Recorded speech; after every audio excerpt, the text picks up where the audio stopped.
This is Mystery MTG Damien, and let me help you become more informed about competitive Magic. Let's jump into it. On Monday, as expected, Wizards of the Coast banned the two most played cards in Standard, Fable of the Mirror Breaker and Reckoner Bankbuster, with additional ban coming down on Invoke Despair. This is a massive blow to the Rakdos mid-range shell that has dominated the Standard metagame for so many months now, and opens up a lot of space for control and aggro strategies to begin clawing their way into Tier 1 again. Many players are now worried that other powerful Standard cards, such as Raffine, Scheming Seer, or Wedding Announcement, will come to dominate the format. With the Tri-lands still making up the backbone of multicolored decks' mana bases, perhaps a 5-color ramp or control shell featuring the superpowered Atraxa Grand Unifier will rise to the top. With many build-around enchantments, such as All Will Be One or Arcane Bombardment, that were previously smothered by Invoke Despair, now being potentially viable again, will a combo deck exist among the top decks in Standard? Exciting times as deck builders rejoice and innovative lists abound, at least until the next big Standard tournament.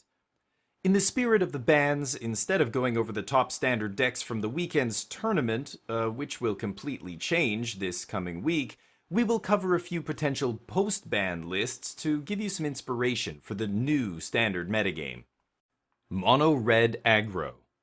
Mono Red Aggro, an archetype almost as old as the game itself. While it has never found its way to Tier 1 in current Standard, the red deck only stands to gain from the mid-range decks losing some of their most powerful cards. While Boogeyman Shouldered the Apocalypse still presents the biggest obstacle for Mono Red to overcome, at least it won't be gaining the opponents as much life without Fable of the Mirror Breaker and Reckoner Bankbuster gaining them a ton of additional draws. The deck is pretty straightforward. Kill your opponent as quickly as possible, and every card in the deck is committed to that purpose, minus the one Rending Flame that's clearly a concession to Shoulder It in Game 1. With 15 plays on turn 1, piling on the early damage is elementary, and with every creature in the deck having haste, it means that your opponents could easily still die to a Squee Dubious Monarch or Thundering Raiju post-sweeper when they think they've stabilized.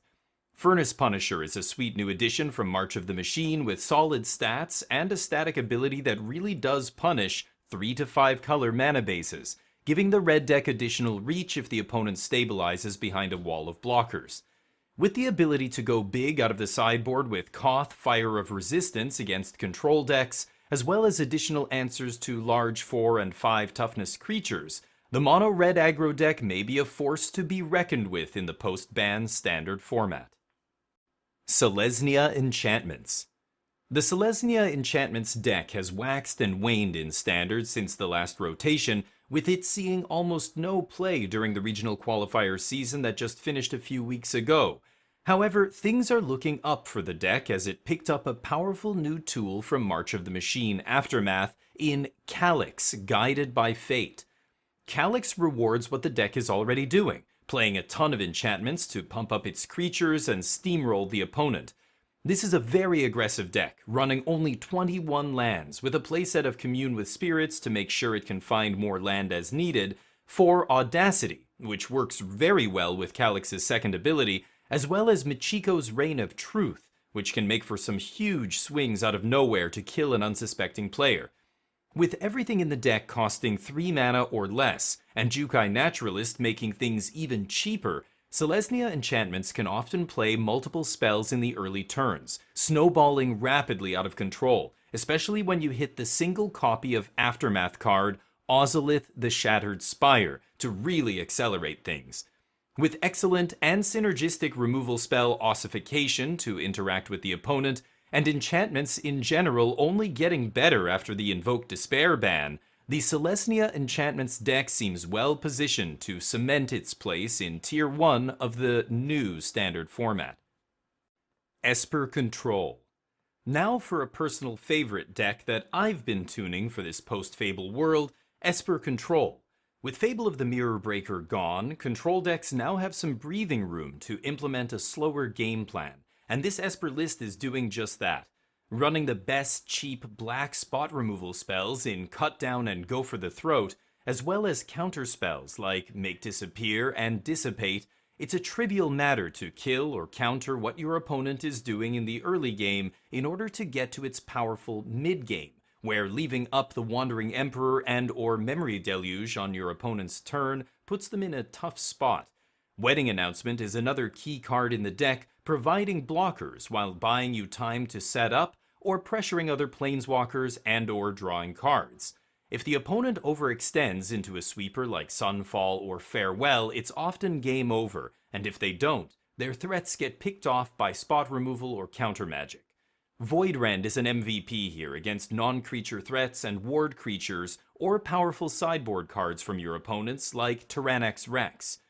The finishers in the deck are a pair of Kaya Intangible Slayer, the nigh untouchable powerhouse planeswalker that saw one of the only commonly played spells in Standard that could interact with it just get banned. In fact, in all of Standard, there are almost no cards that can take out Big Kaya. Sheoldred's Edict is the best of them, followed by a few cards that currently see almost no Standard play at all, such as Riveteer's Charm, Sheoldred, Vraska's Fall, and the new Blotout. That means once Kaya hits the battlefield, assuming you have kept your opponent's creatures in check, it quickly dominates the game while being almost impossible to remove. I recommend trying this out if you're looking for a solid control shell to build on.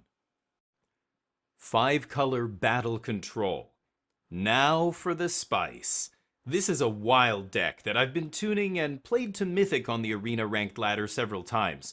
In typical control fashion, the deck is trying to kill everything in the early game with excellent spot removal spells like Go for the Throat and Leyline Binding, backed up by Drag to the Bottom, a sweeper that ignores indestructible effects like Plaza of Heroes, Tivar's Stand, or Flipped Invasion of Gobakhan. Cards like Herd Migration, Courier's Briefcase, and the Celestis help fix your colors and ramp into an Invasion of Alara, which can cast Drag to the Bottom or any of the other removal spells for free, as well as putting one into your hand. Then the real fun begins.